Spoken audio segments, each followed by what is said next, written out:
What would you do if your child was diagnosed with an incurable disease? Well, we met one mom who made it her passion to give her daughter a wonderful life and to find a cure to save her.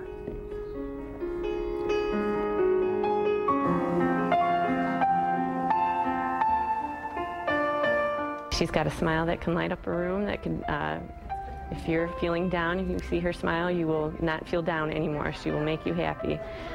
She is determined, and she's the strongest kid I've ever met. She just doesn't give up. Dakota has juvenile onset Tay Sachs disease. It's a degenerative neurological disease. It's hereditary. Basically, the enzyme that she is missing eliminates the waste produced when cells die. So without this enzyme, the cells accumulate in your brain and take up space, and then you start losing brain function. So eventually children with Tay Sachs lose the ability to move, to walk, to talk.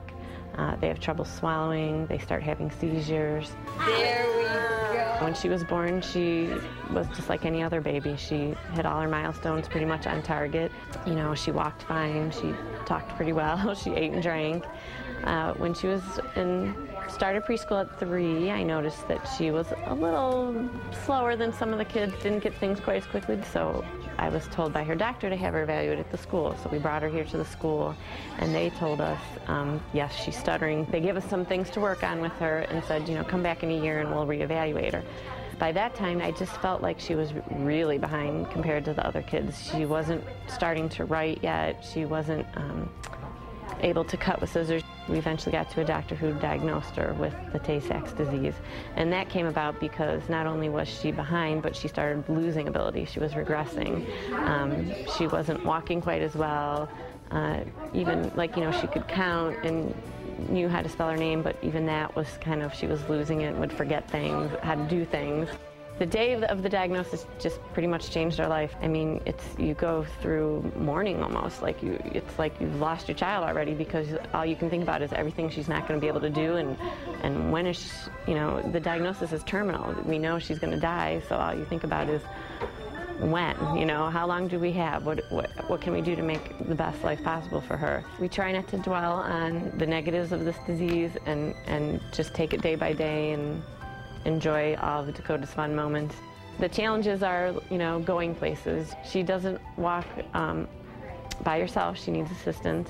So, you know, I usually have to carry her or, you know, just help her to wherever we're going. In some ways, it's like having a baby because of all those little things that, you know, that you need care for. But at the same time, she's aware of what's going on, and she knows, and, you know, and you get so frustrated, but you have to remember she can't help this. We want to find a cure. I mean, it's that simple. We feel that the research that they're doing is very promising. The National Tay Sachs organization, and what they tell you is to just take your kid home and make your kid comfortable, and you know, do the best you can to care for him. And it just felt like there was never any talk of any hope for a cure whatsoever. And we just want to change that attitude. You know, we want to be able to say, why can't there be a cure? You know, the medical community is doing so many wonderful things in so many different aspects. Why not Tay Sachs? My husband and I decided to start our Cure Tay Sachs Foundation to raise money for research. And we feel like maybe we were the people that needed to get things started to find a cure for this disease. You know, I don't know. It's hard for me to put that into words exactly, but I think she is going to be the turning point for finding a cure for this disease. I think she's the inspiration for it all. And my personal assistant, Jimmy, always likes to say, look for the gift in the problem. And this is Julie, who is Dakota's mom, and her friend Heidi, and the two best friends who are your daughters, Michaela and Bailey.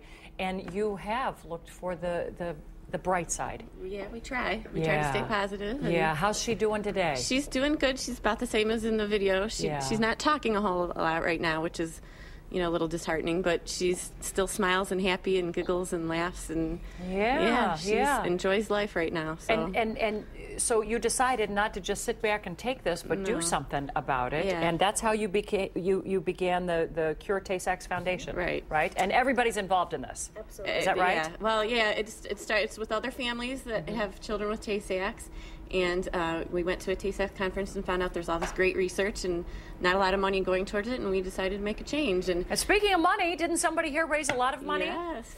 Who would that be? That would be Michaela. Michaela, how much money did you raise? $15,000. $1,500. $1,500. $1,500.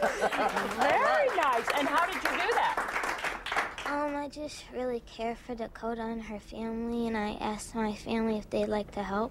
Aw, very nice. Did you hold a bake sale or car washes, or did you just go through people's pockets, basically? Well, I just asked my parents mostly, and they asked some of their friends, and they like to help. Very nice. And Bailey, you are Dakota's sister? Yes. Yeah, and I bet you're a great sister to her? Mm-hmm. Yeah? All right. And you get involved in the whole thing, too? Yeah. Yeah. I was helping out when we went door to door. Nice. And everything that I can. Very nice. Well, it's nice to have you all here. So thank you for doing what you do, and we'll be praying for Dakota. And we'll be right back with more That's Life in just a minute.